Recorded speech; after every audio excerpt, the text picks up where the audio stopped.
বন্ধুরা, তানিয়া অফিসিয়াল চ্যানেলে তোমাদের সবাইকে স্বাগত জানিয়ে আজকে ভিডিওটা শুরু করছি। তোমরা পুরো ভিডিওটা দেখতে থাকো। তো এখানে পেঁয়াজ বানিয়ে নিয়েছি, আদা, রসুন, আলু আর তার সাথে টমেটো।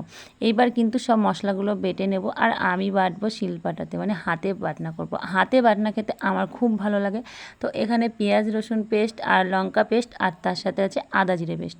তো আমার পেস্ট করা হয়ে গেছে। এবার আমি চলে এসেছি গ্যাসের উপরে, কড়াইটা বসিয়ে দিয়েছি।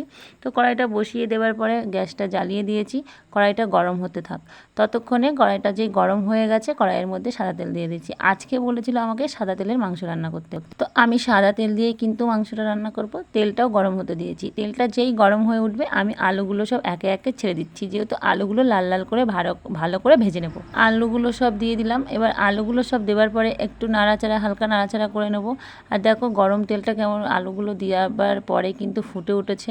তো আমি আবারও নাড়াচাড়া করে লাল লাল করে কেবল লালটা হয়ে আসছে, আলুগুলো একদম নরমভাবে ভেজে নেব, যেহেতু ভাজাতেই একটু সিদ্ধ হয়ে যায়। তো এখানে নাড়াচাড়া করছি। এখনও লবণ হলুদ কিছুই কিন্তু দিইনি আলুতে। তো এইবার কিন্তু লবণ দিয়ে দিলাম একটু আলু ভাজাতে। এবার আবারও হালকা করে একটু নাড়াচাড়া করে নেবো, আর হলুদ গুঁড়ো দিয়ে দিলাম। দিয়ে হালকা করে নাড়াচাড়া করে আলুগুলো ভালো করে ভেজে লাল লাল করে ভেজে তুলে রেখে দেবো। তো এখানে কিন্তু আমার আলু ভাজা কমপ্লিট। আমার এদিকে আজকে যেহেতু বৃষ্টি হয়েছে, সকালবেলা থেকেই কিছু খেতে মন চাইছিল, তার জন্য কিন্তু মাংস আনতে বলেছিলাম।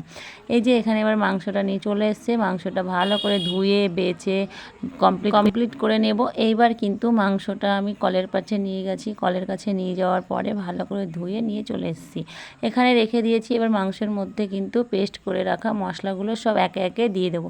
আদা জিরে বাটা, লঙ্কা বাটা, রসুন পেঁয়াজ বাটা, টমেটো কুচি, হলুদ, লবণ, তেল সব কিছু একসাথে দিয়ে ভালো করে মাংসটা ম্যারিনেট করে নেব। মাংস যত চটকিয়ে ম্যারিনেট করে একটু ঢাকা দিয়ে রেখে দেবো, ততই কিন্তু মাংসটা খেতে আরও সুস্বাদু মনে হবে, যে মাখানোর মধ্যেই কিন্তু মাংসটা প্রায় অর্ধেক রান্না হয়ে যায়।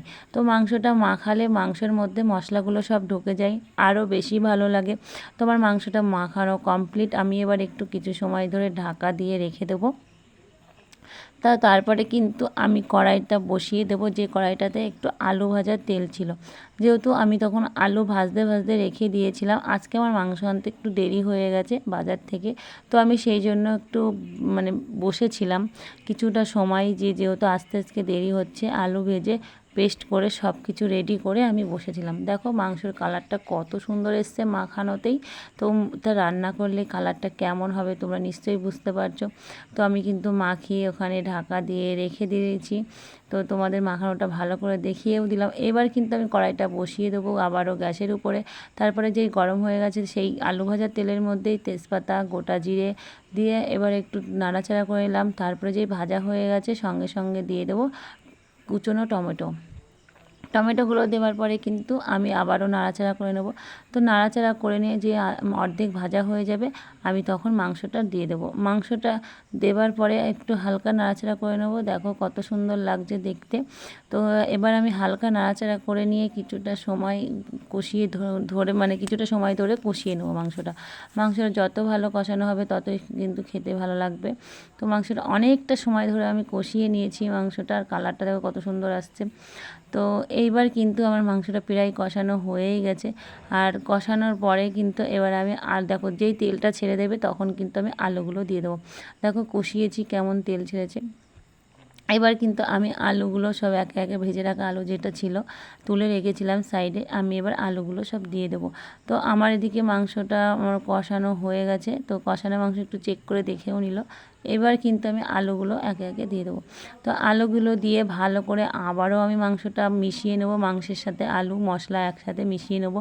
দিয়ে খানিকটা সময় একটু কষিয়ে নেবো, বেশি কষাবো না, অল্প একটু সময় ধরে কষিয়ে নেবো। 5 থেকে 15 মিনিট আমি কষিয়ে নেবো। আবার কষিয়ে নেওয়ার পরে মশলার যে জলটা ছিল সেই জলটা আমি এবার দিয়ে দিলাম। তো জলটা দেওয়ার পরে ওর সাথে আরেকটু জল দিয়েছি, যেহেতু আরেকটু জল না দিলে একটু ঝোল হবে না, লাল লাল ঝোল খাবে যেহেতু। তো তারপরে কিন্তু আমি জল দিয়েছি, ঝোল হয়ে গেছে, মাংস রেডি হয়ে গেছে। তো গরম মশলা দিয়ে নামিয়ে নিয়েছি। আর ব্লগটা কেমন লাগলো অবশ্যই কমেন্ট